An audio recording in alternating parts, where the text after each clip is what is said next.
777 1 777 777 2 1554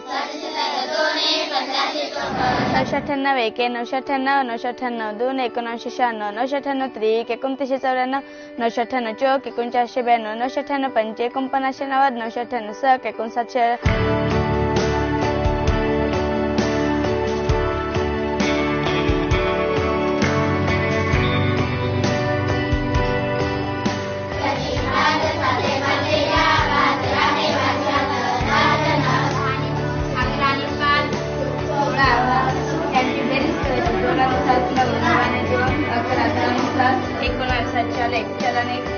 पाढे जे आहेत, पाढ्यांमुळे त्यांचं गणित जे आहे ते गणित फास्ट, म्हणजे एकदम गणितात आम्ही पकड मजबूत केली. गणित विषय आमच्यासाठी सगळ्यात आवडीचा विषय आणि मुलं पटापटा त्यांचा आत्मविश्वास वाढला. थोडक्यात आज पाढे सगळेच मुलं सगळ्यांचे सर्व झालेत असं नाही. कोणी 30, 50, 60, 100, 150, 250, दोन मुलींचे आजच्या दिवसापर्यंत 1015 पर्यंतचे झालेत. म्हणजे त्यांच्या बौद्धिक क्षमतेनुसार पाढे घेतले जातात. इथं जबरदस्ती कोणावरती नाही.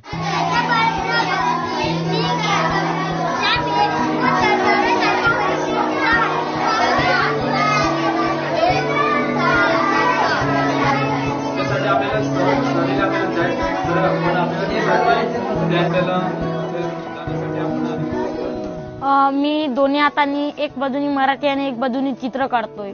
मराठी आणि इंग्लिश ही भाषा येतात. कर्सू पण लिहितो दोन्ही हातांनी आणि एक हाताने. मला पाढे 1 ते 82 पर्यंत पाढे येतात आणि राज्यघटनेचे कलम 300 पासून 395 पर्यंत राज्यघटनेचे कलम येतात. आणि जे गणित आहे ते मी दोन्ही हातांनी सोडवू शकतो.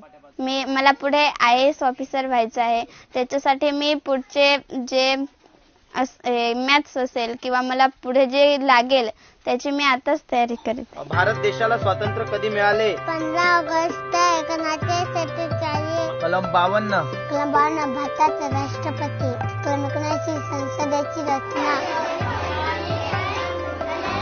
पुन्हा प्रयत्न करा म्हणजे छान. मला दाखव म्हणजे शो मी. 2009 मध्ये शाळेची पटसंख्या 9 होती. त्याच्यात 5 मुलं नियमित होते आणि 4 मुलं वडिलांसोबत कामाला शहरामध्ये जायचे. तर जी सुरुवात होती शाळेची गळती होती, ती गळती थांबवण्याचं काम केलं. मुलांना जे मुलं रेग्युलर होते ते टिकून कसे राहतील त्याच्यासाठी काम केलं. त्यांची गुणवत्ता वाढवली. पालक जे आहेत ते 2016च्या आधी मुलांना घेऊन जात होते कामाला बाहेर, परंतु सन 2016 पासून 2 वेळच्या जेवणाची सोय केली. दुसरी गोष्ट, मुलांना सर्व लागणारे शैक्षणिक साहित्य पुरवण्याची व्यवस्था केली आणि त्याच्यामुळे पालक निश्चिंत झाले की जेवण मिळतं मुलांना, शिक्षण मिळतंय आणि त्याच्यामुळे पालकांची मानसिकता बदलली.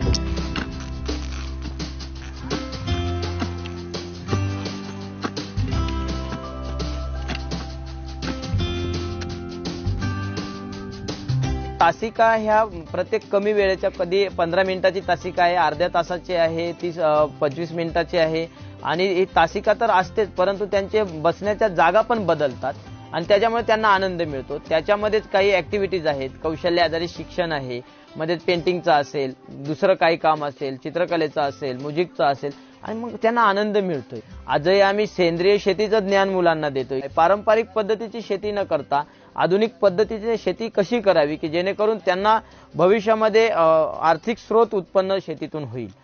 मुलांनी वारली पेंटिंग शिकले ते युट्यूबद्वारे शिकले. मुलांनी कर्सू रायटिंग शिकले ते पण युट्यूबद्वारे शिकलेले आहेत. मग जे काही गरजेचे घटक आहेत, आजही आम्ही इंग्रजी स्पीकिंगचा 1 तास आम्ही बघतोय व्हिडिओ, तो पण ऑनलाईनच बघतोय.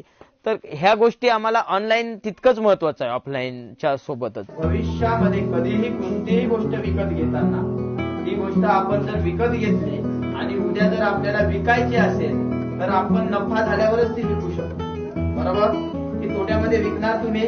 आज आमची मुलं अशी तयार झालेली आहे की शहरी मुलांबरोबरीने किंबहुना त्यांच्याही पेक्षा सरस ठरतील अशी मी ग्वाही देतो. पालक कोणी शिकलेले नाहीत. उद्या जर पालकांनी सांगितलं भविष्यामध्ये की मुलांना आता मोठे मुलं झाले आणि त्यांना आता घरी ठेवूया, आम्हाला मदत करण्यासाठी कामाला लागतील, तर त्या शिक्षणाला अर्थ नसणार आहे. टप्पा याच्यासाठी की आता मुलांची मोठी काळजी घ्यावी लागणार आहे. मुलं कॉलेजला कोणत्या कॉलेजला पाठवायचे आणि कोणत्या कोर्ससाठी पाठवायचे, त्याच्यानंतर त्यांना शेवटच्या टप्प्यापर्यंत काय काय करायला पाहिजे, त्याच्यासाठी आर्थिक स्रोत कसा उभा करायचा. तर हा आता आम्ही 50% पोहोचलोय. मात्र सगळ्यात मोठं काम अजून बाकी आहे. त्याच्यासाठी अजून आम्हाला प्रयत्न करावे लागणार आहे.